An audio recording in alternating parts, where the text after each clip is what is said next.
Welcome, folks. Today's episode introduces Rich Pampinello, who has been a DJ and a travel agency owner and in my life for over a decade.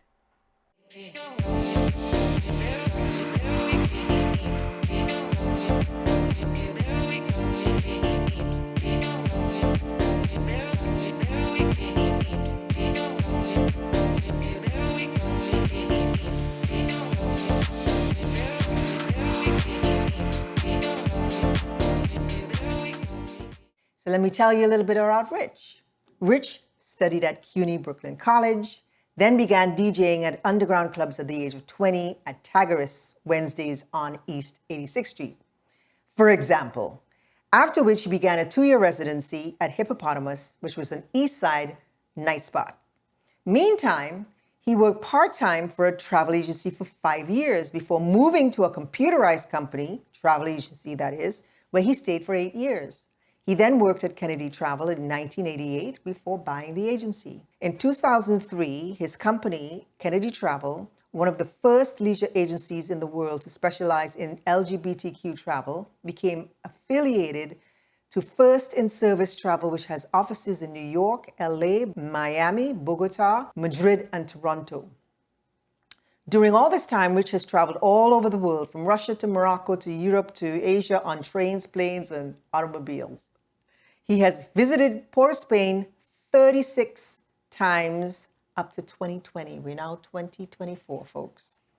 Ocho Rios, Negril, 9 times by 2019, Puerto Rico, Colombia, Bahamas, Los Angeles, Atlanta, Orlando, Philadelphia. Nothing beats out Port of Spain, where he played Carnival and still plays Mass. Knows more about it than you know who.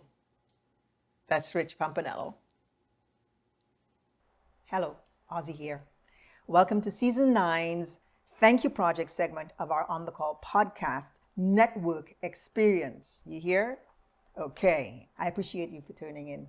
And on this episode, I'm shining light on Rich Pampinello, who went from DJing to owning a travel agency, traveling the world.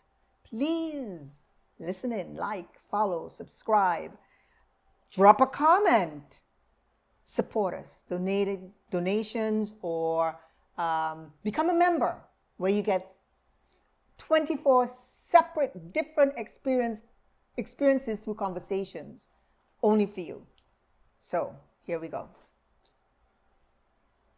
What inspired you to become a DJ, and how did that lead to your career in travel? The inspiration for being a DJ was I was born with a love of music. My parents instilled. I always had music around me. Mm-hmm. From the time I was 5 years old, I can remember wanting to buy 45 records and listen to all different types of music. And as I grew into, I guess, my late teens or so, R&B and dance music really spoke to me. And I love the idea of being able to be part of it and to, I guess maybe to express that part of me right through making other people happy and dance to it. It was just a very natural progression for me. So how did that lead to now the transition to travel agency? Honestly, they're probably not connected at all. Okay. After I had DJed for close to 10 years or so, the musical style went in a direction that didn't do anything for me. And during the period of, I think it was called freestyle, around 1980 or so. Mm-hmm. And I was kind of losing my flavor for it. But at the same time, I was working a part-time job for a friend of mine's travel agency. His parents owned a couple of travel agencies, and I kind of did it as a favor for him 2 days a week. So when the DJ thing started to dry up, I did more time in the travel side and found that I actually had kind of a knack for it. And I learned as I went along. During the 80s now, I remember being at Paradise Garage and, all those clubs. We were kind of freestyling on the floor. Because the house music was great, but explain to us about the freestyle the genre that what I call freestyle, I may be wrong with this, but I've heard it expressed as freestyle was a particular type of beat. An example of it was Let the Music Play by Shannon. That particular beat has been called freestyle. Gotcha. I didn't happen to like it, but it's different from the house kind of dancing music that we did at Paradise Garage. Yes. Because I was there too. Yes. It was one of the best Absolutely. all-time clubs. What are some of the people that you saw at Paradise Garage? I went in the early days, so I didn't see live acts. Because I was there for Sylvester, Madonna, Shaka Khan. I mean, it was yes, the place. That was probably the best. I mean, how long ago was it? 50 years ago almost? It's probably still the best dance experience I've ever had. Absolutely. Can you share any memorable experiences from your time DJing in the underground club and at Hippopotamus? I never heard of Hippopotamus. Hippopotamus was early 70s to about late 70s. Okay. And it was kind of the forerunner in terms of what the In Club was. Right. At that time, forerunner to Regimes and Studio 54. Okay. And Infinity. These were the clubs that started taking our business away. Right. As club life, as it normally does, Correct. evolves. Correct. But almost every night was because you became like the DJ. I was the house DJ. The house DJ. Right. So I was resident, so to speak. Right. So yeah, I was there 5 or 6 nights a week, and I'm trying to. There probably isn't one memorable thing that stands out, other than maybe a New Year's Eve that we went to like 8 o'clock in the morning. Whoa, sound like a paradise. Which was unusual for that kind of crowd. But the whole experience, everything that I really loved about it was Hippopotamus was the kind of place where I could play the most brand new. It was pre-house, but the hottest disco music at the time. Yeah. I could play Strauss waltzes.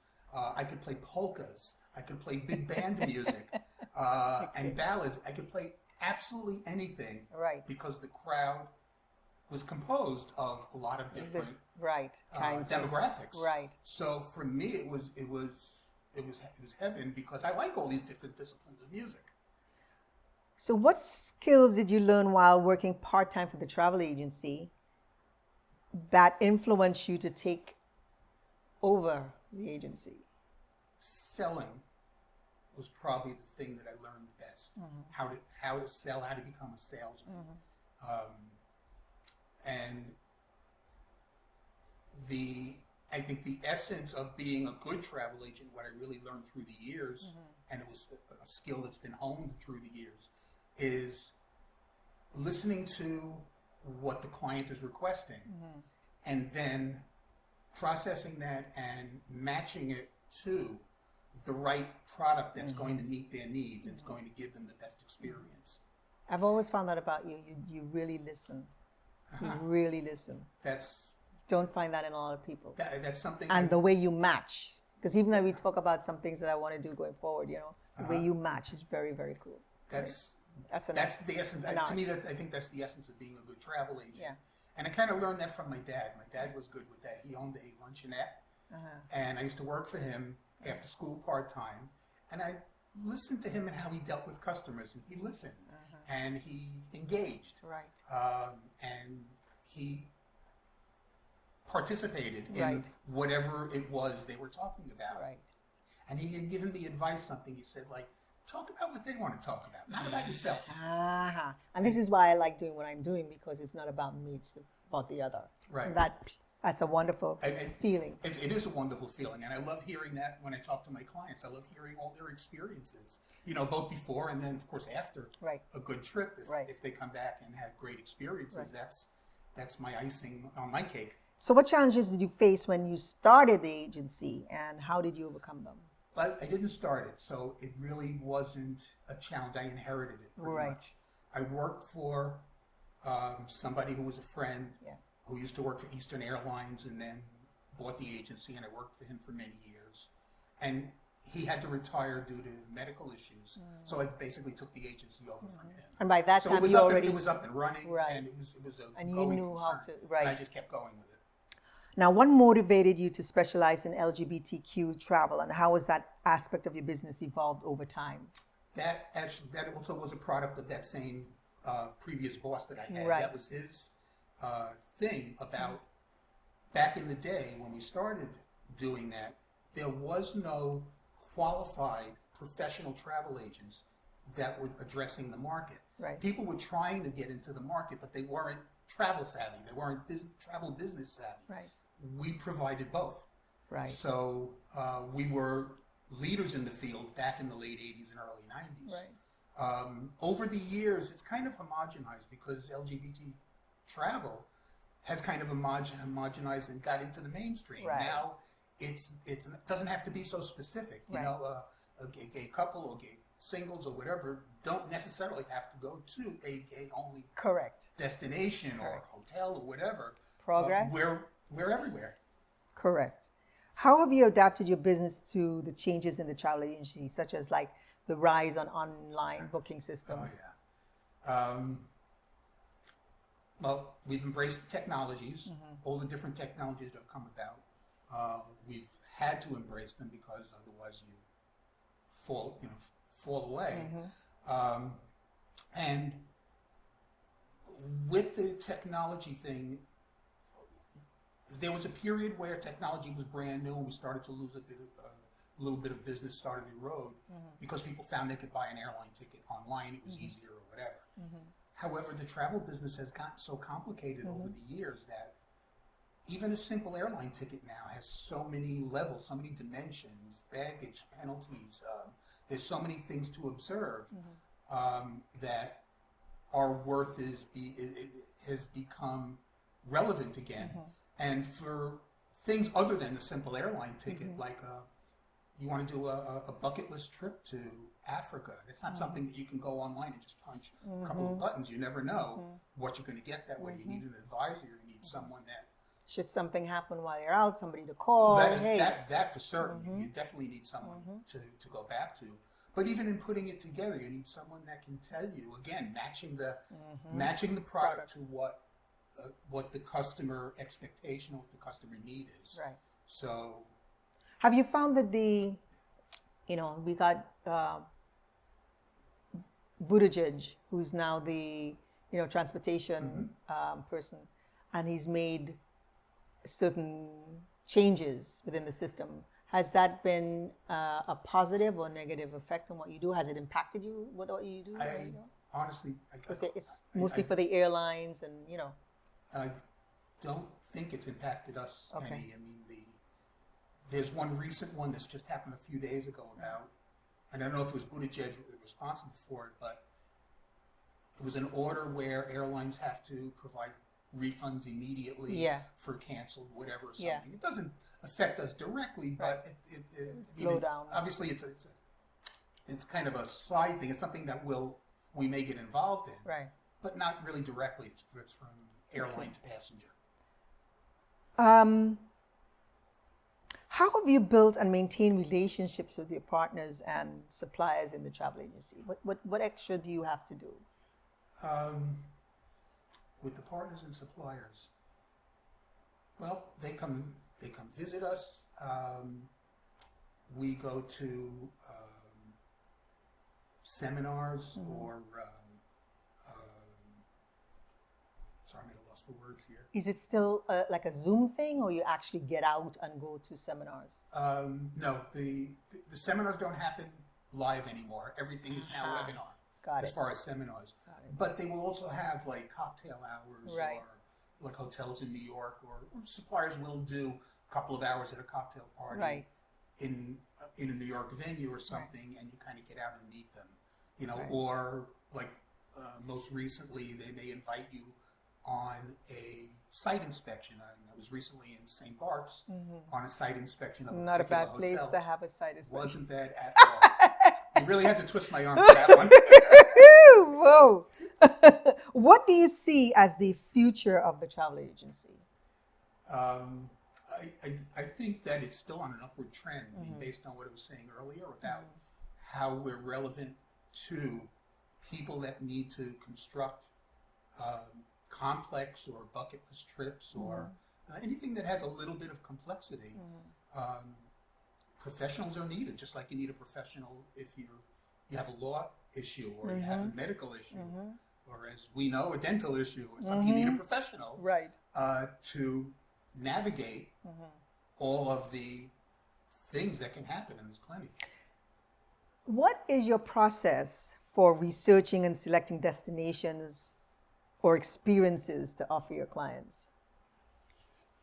That is first listening to the client, getting a sense of who they are, and then just kind of comparing it to what's innate in me, what I know about the various destinations, and depending on what they say, when I'm talking to a client within the first 10 minutes or 15 minutes of conversation, I usually have an idea of who they are and what would be good for them. And so it's almost automatic. Do you tend to send people to the places that you've already been to most of the time? Is that a thing? That's a thing. I mean, certainly I can speak about a place that I've been to better than a place that I haven't been. Right. But it's a small edge. Okay. It's not a major edge, and it's not something that automatically colors. Okay. If the destination is right for them, certainly I will recommend it. But again, the first and foremost consideration is what's right for them. For them. For them. Right. Okay. What are your favorite ways of vacationing? Gee, you have no idea about this one, do you? Well, as you know, Carnival in Trinidad has become my second nature. It's my most favorite thing to do in the world. I started going 34 years ago to my first carnival, and it created a monster. So any place there's a carnival since then, I've learned, a couple of years later, I learned there was Miami and Washington, D.C. and London, and I don't know what else the first ones were, but I have traveled to, in given years, I've traveled to anywhere from 13 to 15 carnivals a year. A year. And A that's year. outside of all Outside the of other, New York. but it's outside of all enough- the other places that you go to in the Oh, year. right, that's just carnivals, yeah. Yeah. Other things, I mean, I like beach vacations. Yes. I've taken to cruising in the last couple of years. Yeah, we've I've been come talking to about love that. Cruises, Yeah. Oh, okay. How has COVID pandemic affected the travel agency, and how have you adapted?